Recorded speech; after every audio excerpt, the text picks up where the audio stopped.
And now for another Muppet Thought of the Week. You know you're a fashion victim when you enter a room. People don't just gasp. Oxygen masks drop from the ceiling.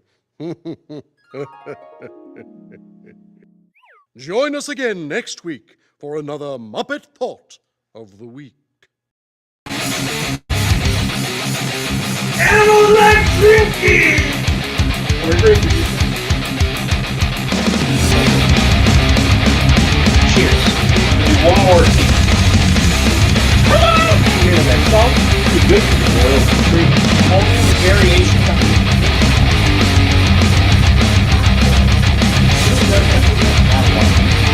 Fit your lifestyle. Happy Valentine's. What's up, everybody? Welcome to Friday Night in the Bar. I'm Mastershake. You're the greatest people on the planet. I'm psyched to be here. We have 6 beers, like always, and a wonderful cocktail tonight. El Mariachi, a take on the wonderful Paloma, variation on the tequila sour, as it were. Before I get to the drinks, though, I have kind of huge news. As of today, for the first time in my 16-year career in education,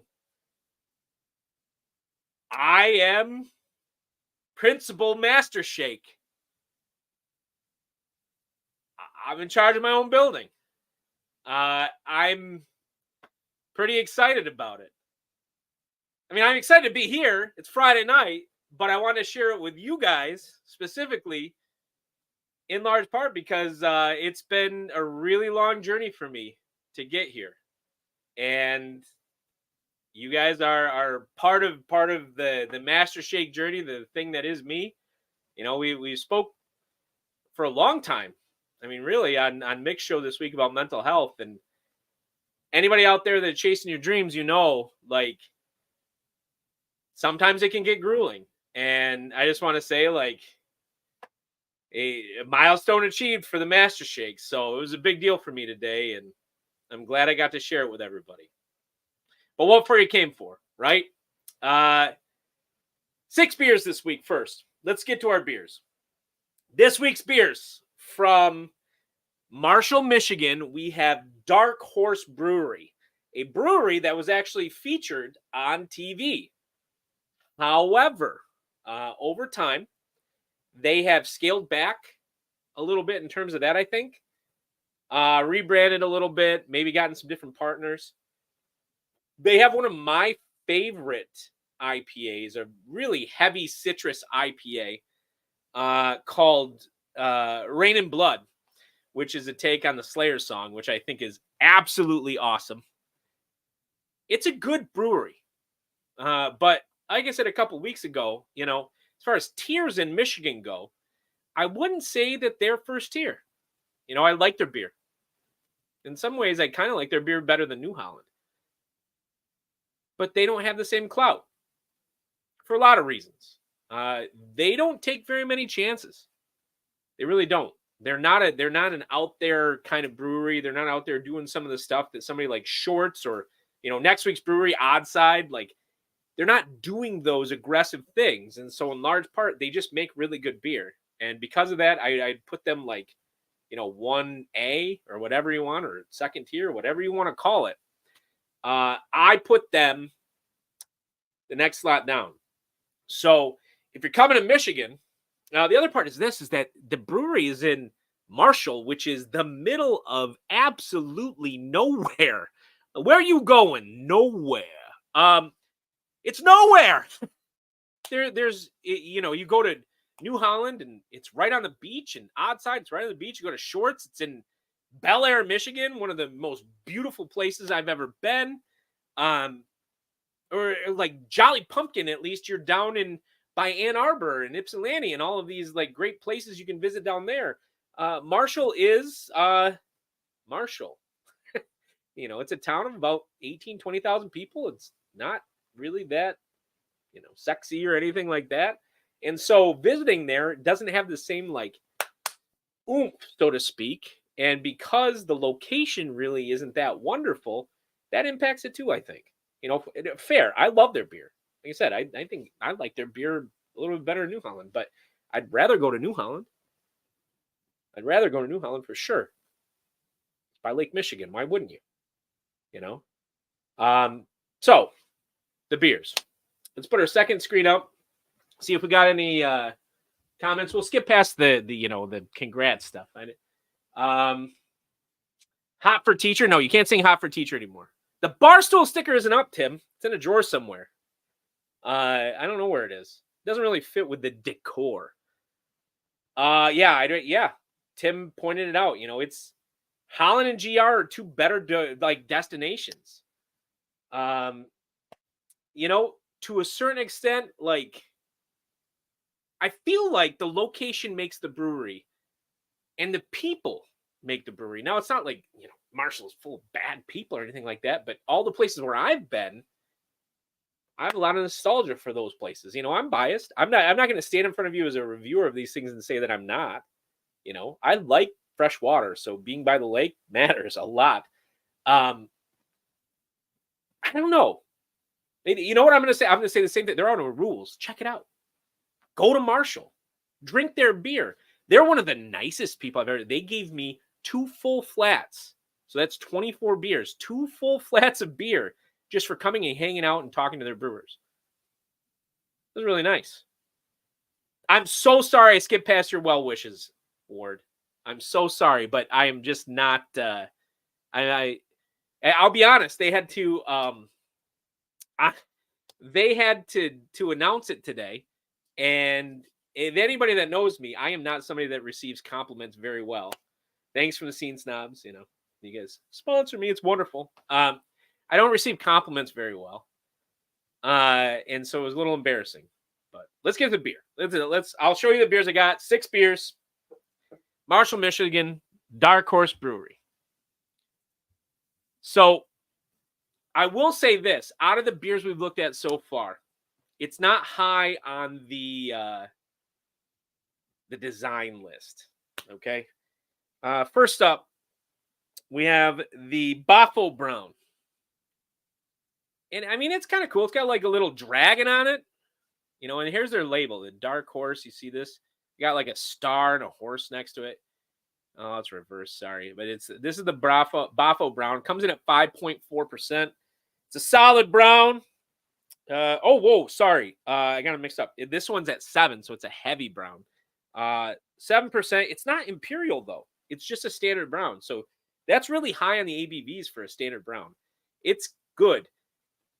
Not the best brown in Michigan, but it's a definitely top side brown in Michigan. There are better browns, but not many.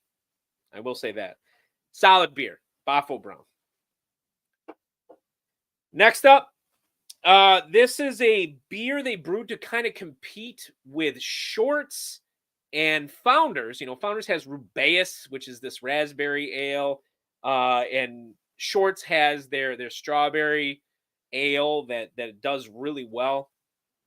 This is just a raspberry ale, as they call it, and it's got a picture of hands with a raspberry on it. It's solid. I'm not one much for fruit. Clocking in at 5%, supremely drinkable. It is sweeter than I want it. For what it's worth, it's sweeter than I want it. So, but it's solid. Next up, this is their Amber. I've said this before on the show. Amber is a standard style of beer that really there isn't a whole lot that you can do with it. When I brewed my own Amber, I brewed it with maple syrup, and it gave it a little bit of different flavor, but that was about it, just like this much flavor. It's solid. In terms of saying what it is, it's not anything more than solid. It clocks in at 5.5%, like a lot of Ambers do. Very, very similar to Bell's Amber Lager. Okay?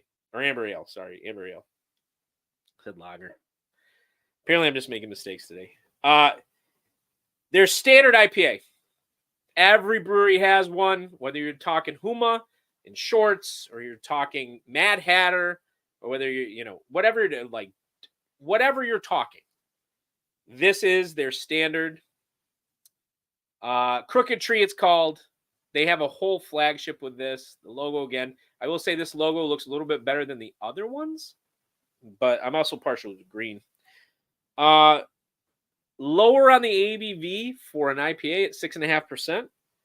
Some of the other ones we've looked at recently, like Centennial, clocks in at 7.2, but solid. It's like solid 3.5. The best out of it, the Bafo Brown is the best beer so far. Now, they do a solid double, okay? A solid double at Dark Horse. It's great. Not excellent, great. This is double Crooked Tree, and so they've switched to a black label with a gold tree instead of the green label of the gold tree. But as far as doubles go, this is one of the first ones that I really was like, man, I always want that. I was always putting it into my pick sixes. Great double. Highly recommend. Now, to a certain extent, surprised to see this on the shelf, but I had to grab it when I saw it. Christmas time, Dark Horse has a beer that people seek out. And it's called 4 Elf. Got a nice little logo. It's all Christmassy. You got the white, the red, these weird Santas that look kind of like a throwing star. They do multiple different variations on this. Comes in at a hefty 9% for a Christmas ale, that's pretty heavy for a Christmas ale. Has slight variations on that ginger flavoring that you get out of a lot of Christmas ales. Frankenmuth Christmas ale is probably the best in Michigan, but second best would be 4 Elf. They also do a barrel-aged 4 Elf, which comes in at 14.1%. It is a punch in the face of ginger. If you like ginger, that gingerbread, that like flavoring, you'd really like it, okay? That is ginger forward. But 4 Elf is a solid beer that people seek out around Christmas time, and I was pretty happy to say it. Or see it, sorry. I didn't like... Out of the breweries, I like Dark Horse. I just wish that it wasn't in Marshall. If you make your your Michigan map, a lot of the breweries that I like, oh shocker, they're right here along the coast. Where is Marshall, Michigan? Dead center. That's Marshall, Michigan, just south of Lansing, which is just as unremarkable. Right here, that's Marshall, Michigan, and there's just not a lot of reason to go there. Not going to lie. It's not a supremely destinationable place. So if it were somewhere else, I'd probably feel a lot stronger about it. But because it's not, I don't. Brewery-wise, second tier, I give it, a solid like B+. A lot of good beers on tap there. I wish I could have found Rain and Blood. That is a top-notch beer in my opinion. But they didn't have it. Strong orange flavor for an IPA. It's really solid. That's like an A- beer. But what I have here, 4 Elf, probably your go-to Bafo Brown year-round. Great brown. Top 3 brown in Michigan. But solid brewery. Check them out. I give it 3.5 stars. Maybe 4 stars. So, I know, Hannah. Some of them do, right? But the weird part was when they announced that Dark Horse had their own TV show and it lasted for 2 seasons. I was like, Dark Horse? Come to find out, the people behind it were Roke, which those of you that are in the chat that know Michigan, Roke Brewing is a subpar brewing company, in my opinion, that has a ton of money. And they've invested in a lot of other breweries here in Michigan. Taxman Tim in the chat there, he lived in Royal Oak for a while. And he'll tell you, it's okay, just not knocking out of the park. So 3.5 stars. I'm standing on it. Not 4 stars. 3.5 stars just because it's in Marshall. Sorry, Dark Horse. 3.5 stars. Now, our drink of the night, El Mariachi. Take on the Paloma. Pretty excited about it. We got our ingredients here. Let me lift up a little bit. Shaker, of course, like always. So the big variation that we're going with, instead of tequila, we are using mezcal tonight. We've used mezcal before on the show. Oh, that light is playing with this. Hey, sorry, dude. Like, what do you want from me? Am I wrong? What are you going to do? They're double dog stout or triple? What are you going to do? Like, nah, it's okay. But I'm not a stout guy either. Tim likes stouts. Sorry, I'm just not a stout guy. I prefer double and triple IPAs. So, I mean, if you prefer stouts, maybe you would really like Rogue. But tonight we're going with Creyente, which is they call it an artisanal mezcal, okay? But more important, you got to pay attention to whether it is añejo or joven. This is a joven one. I wanted the smoky flavor, not the barrel flavor. So we got a young mezcal here that is pretty smoky, okay? And that's intentional because the rest of the ingredients, because of the Paloma, we got our freshly squeezed grapefruit juice. I am not squeezing it fresh on the show just because, like, time constraints. It takes a while to deal with these. Tahine. Yes, tahine. The seasoning. No, it's not going in the drink. This is going to go around the rim of our goblet. You know, usually I'll drink a sour or a stout out of this. Maybe, Ward. I do love alcohol. I don't know. Sometimes, as long as it gets you drunk, right? Buy that for $1. Hooey! So we're going to rim this, the cute butthole jokes, rim this with our tahine seasoning. We're using a muddler for the first time in a long time on the show. I'm actually excited. I haven't muddled anything in a long time. Muddler tonight on the show. Got my simple syrup, my homemade simple syrup, Taxman Tim, homemade. You need a garnish that features quarter slices of grapefruit juice, or not grapefruit juice. Sorry, grapefruit fruit. Grapefruit fruit, is that redundant? Grapefruit fruit. Anyway, you need quarters of it. Got 2 limes. One's for garnish. One's for juice. Club soda. We're topping our cocktail off today with club soda. Of course, got your knife. Press. Tight strain today. We want no ice in the drink other than what we're putting in it. We got a lot of fruit juice here. Don't add more ice than you need to add in. Cocktail spoon, like always. Jig. Jalapeno business.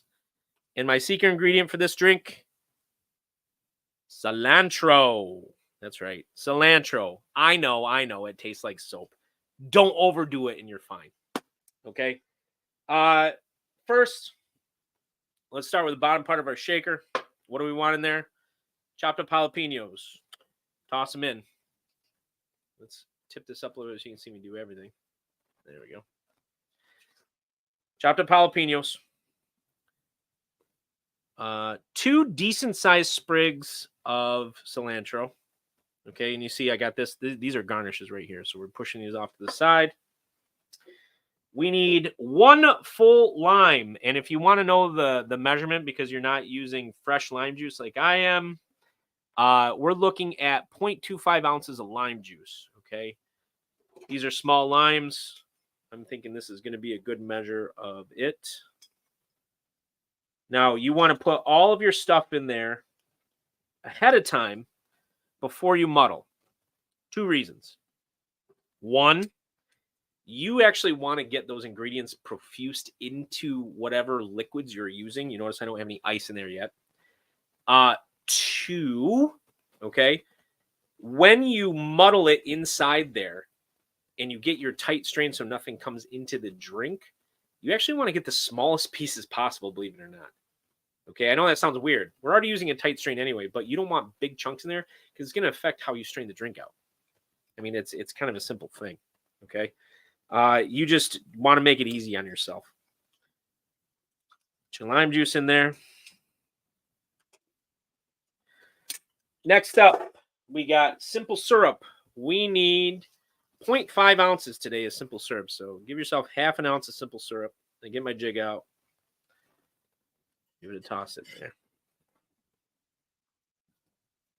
0.5 ounces of simple syrup. We need 3 ounces of fresh grapefruit juice. So we're going to do the other side. Let's do the 2 ounce side. That's 2 ounces. Man, grapefruit juice always smells really strong to me. And 1 more ounce of grapefruit juice. Okay. Oh, I got some left over. That's good. There we go. Your Hoven Mezcal, you want 2 ounces. So you basically got a 2 to 3 ratio here of juice to liquor, not including everything else. Okay. 2 to 3 ratio. Let's muddle. I haven't muddled in a long time. Remember, small pieces. Get it in there inside the liquor. Okay. Smallest pieces as you can. We're already using a tight strainer. Like, you can check this out. It's really, really, I'm not using the wide one today. It's really, really tight strain. Okay. So don't worry about that. Just get small pieces so that way you make the straining part on you easier. You don't want to get caught inside the ring.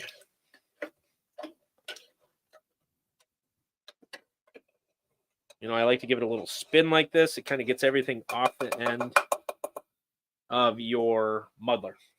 Ice.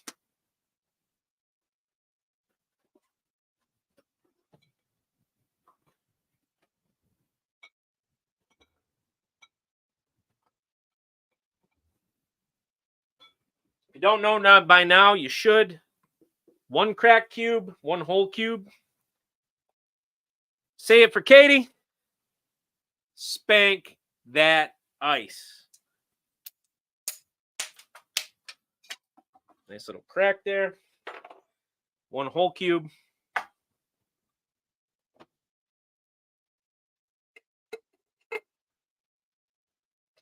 Now we're going to shake it.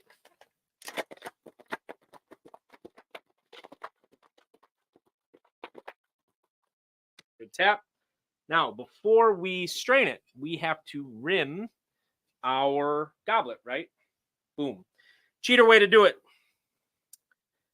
Take your lime that you have, give a nice little wipe right around the rim of your glass, like so. Try not to get it all over the place. Now, take your tahini. Give a nice little and no, we're not doing cocaine ward. A nice line of tahini. Now, I've showed this before on the show. Roll and dab. Roll and dab. Roll and dab. Don't just roll it. You won't get as good of a rim. Cue butthole jokes for the second time. So we've had tight strain and rims so far today. Lovely. Pretty good rim on there. Look at this. Pretty decent. I'm not going to snort it, dude. It's tahini. Now, we're using 2 kinds of ice today. We got our round spherical ice. We're not reusing the ice. Okay. I'm going to put both of these, got 2 of them, in my lovely little glass because I want it chilled. Tight strain. Do not do this over the edge. You will ruin your rim. I warn you. Hey, the basement hides its secrets. You're going to get a really pale pink color, which is exactly what you want. And you're going to fill it halfway. That's the goal here, halfway. So we are exactly where we need to be. Look at this. Not too shabby. It's almost like I've done this before. Now, club soda. Top it off.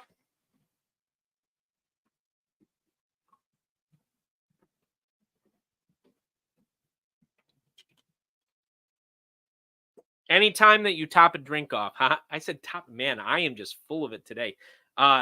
Make sure you give it a stir with your bar spoon.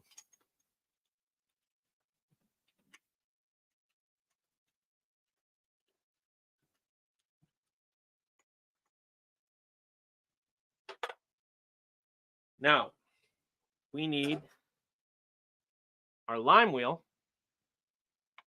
for our garnish.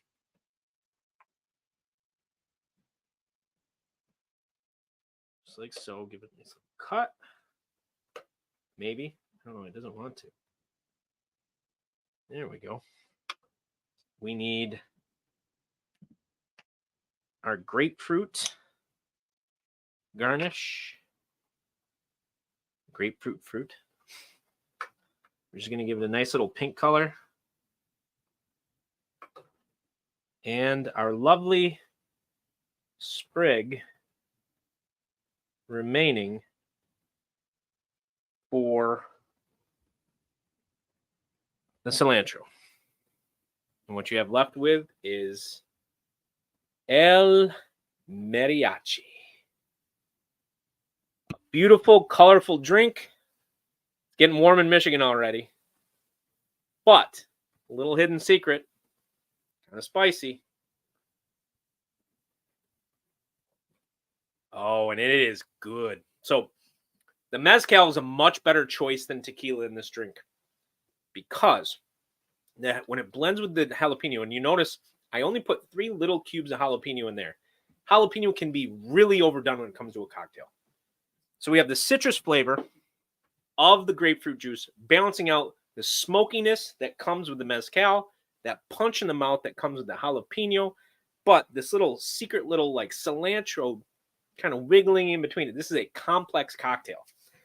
Perfect if you are, it's 1 p.m., you're sitting on the beach and you want to pretend that you have a guitar that's actually a gun. Salud. Oh, this is good. What a great drink. Look at the colors on it too. Like, I'd serve that in the bar all day. All day and twice on Tuesday. Man, I'm proud of this one. 5 stars on this one, ladies and gentlemen. El Mariachi is a drink to drink.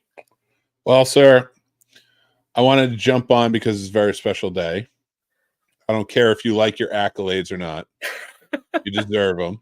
And Not too good at it, Mick. Not too good at the accolades. Well, I get to say them. And with everyone watching, I want everyone raise a glass to the man, to El Principal. It's director en español. Director. Congratulations to you, sir.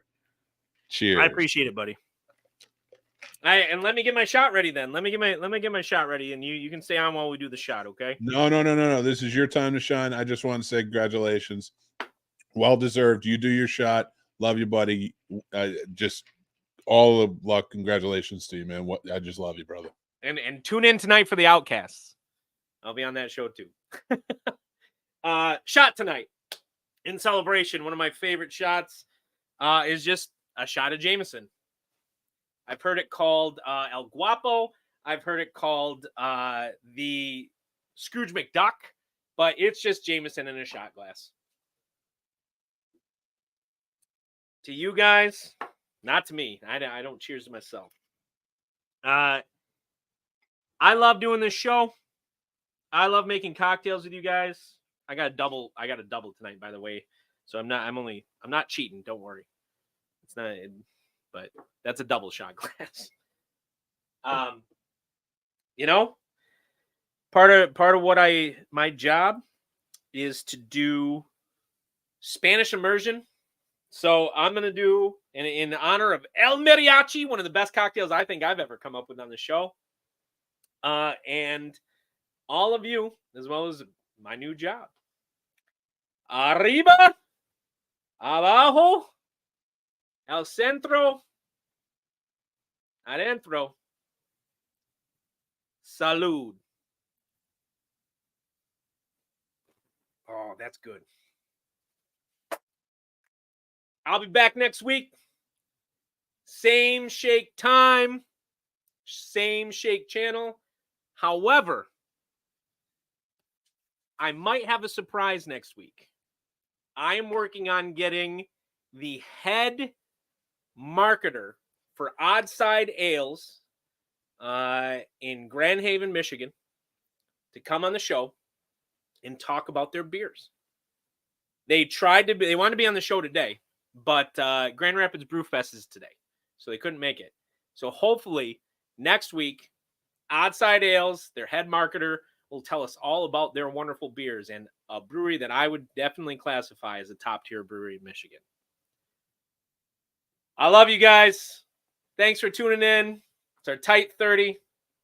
6 beers, 1 cocktail, some moderate entertainment, and you. Don't forget, it's drinking. There are no rules. Till further ado next week. Sayonara.